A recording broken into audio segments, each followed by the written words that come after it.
Hello everyone! In this video, I'm going to be trying out this finger pen. I randomly came across this 3D print project when I was looking for other models to print, and I knew as soon as I saw it that I had to try it out. So of course the first step for this was to actually print out the pieces. I just used some silver PLA, I was just trying to use up the roll, and I printed it on my heavily modified Creality CR10S. Here's what the pieces look like fresh off of the printer. I forgot to adjust a couple of my settings, so this could have turned out a bit better, but overall it was a successful print. And of course the next step for this is to actually remove the pieces from the support material and get them prepared to actually assemble. The pieces are actually meant to be assembled by some M3 screws.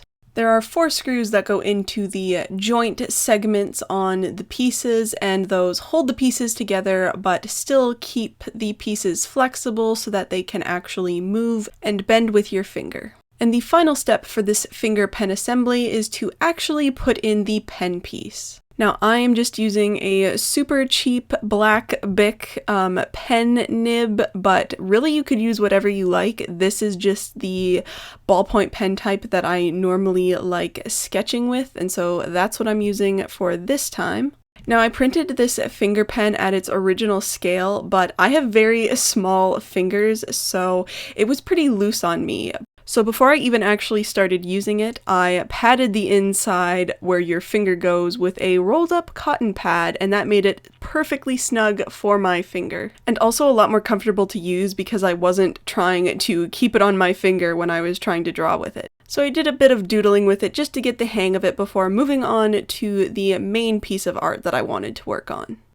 Now the whole reason that I wanted to actually try out this finger pen was I wanted to see if it would help me loosen up my lines.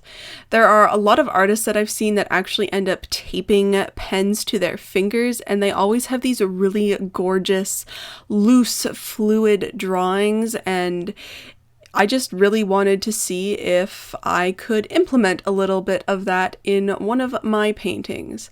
I know that there are a lot of people that have to use a similar drawing tool or implement like this because for whatever reason they're unable to hold a pen or pencil, so I'm not trying to make light of that by any means. For me, this was definitely just experimenting with an art tool, I guess you could say, and seeing what effect I could achieve with it.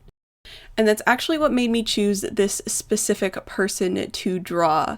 This is one of those pictures that I've just had saved in my random reference pictures that I kind of go through every once in a while to help me come up with different painting ideas. And this particular one has incredible hair, and I've been saving it, and I thought I could end up possibly doing a lot of cool effects with this finger pen and that hair and get this really interesting, loose, messy, but just really cool effect with it. So I ended up drawing it at a bit of a larger scale for me. I was a little concerned over how much control I was going to have with the finger pen, especially with the facial detail and the shading that I like to do with ballpoint pens. I just really had no idea how much control I would have, especially with the pressure and feathering of the ink. I will say that after using it for a little bit, I do feel like I ended up with pretty equal precision as I would using the pen normally.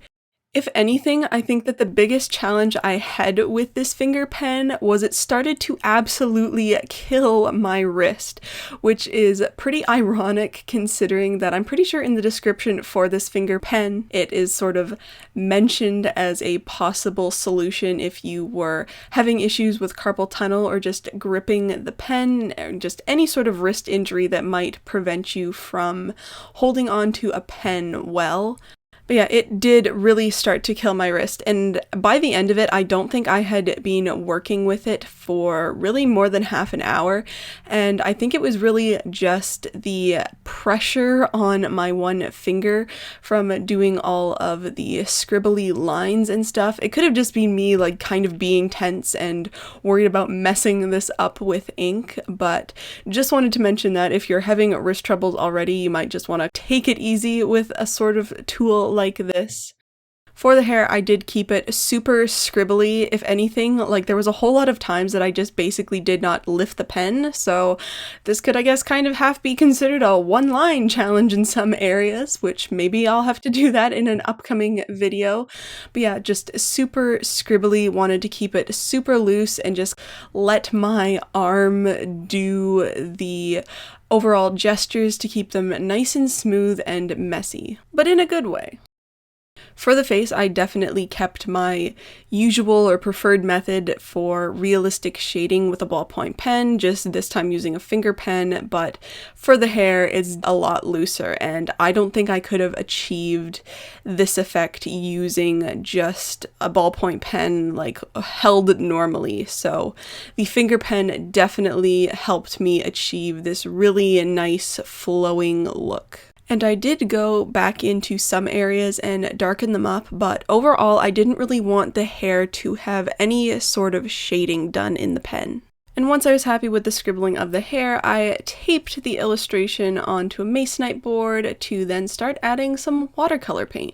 Now, I knew when I started this that I was going to want to add some watercolor to it, which is also why I ended up choosing the ballpoint pen that I did.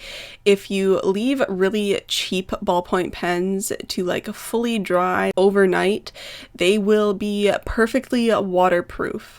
This was actually one of those rare paintings where I knew pretty fast exactly how I wanted every aspect to turn out in the end. So I knew I wanted the hair nice and flowy and messy, and I also figured out the color palette pretty quick. So for this, I knew I wanted to use more muted purples and periwinkle type colors, so nothing too saturated. I ended up using a lot of Daniel Smith Rose of Ultramarine. It's one of my all-time favorite colors from them. It's one of those like color splitting colors. It's a very unique color, and that was sort of the main focus, and I kind of pulled the two aspects of that paint either end to kind of fill out the overall color scheme. So it is definitely more of a surrealistic color palette. Like overall the face was just a sort of muted magenta, like a wine-ish color. There's definitely no natural skin tone paint colors involved in this one. And just overall, I knew that I wanted the hair to essentially be the main focus, so I kept the overall shading on the face pretty minimal. Like, it is still a pretty white face. I really just didn't want it to kind of be all of the same mid-tone-ish color, and I just wanted it to have more separation and definition from the hair. And the paint job on the hair itself, I wanted to keep pretty messy. So overall, it's almost like a watercolor wash or just a watercolor texture. Like I was splattering paint colors around and just keeping it really loose. I did in multiple layers end up going back and adding a bit of definition, like adding more dark colors around like the root of the hair and behind the chin area, so there was a little bit of shading involved, but overall I didn't really want to try and pull out the hair as all of a sudden having this specific realistic shading. I wanted it to be its own splashy watercolor entity. And for the final step, I decided to add in some white gel pen. Now, it didn't even occur to me when I was doing this that I could have swapped out the Bic ballpoint pen nib with this one in the finger pen and kept it with the finger pen, so that's why I'm using the pen in the traditional sense in this case.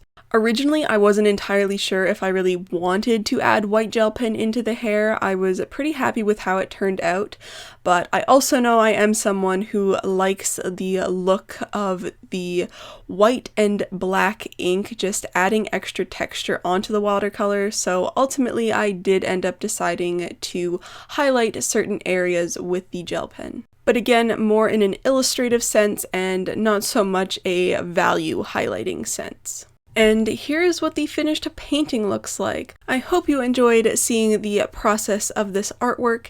Thank you so much for watching, and I'll see you in my next video.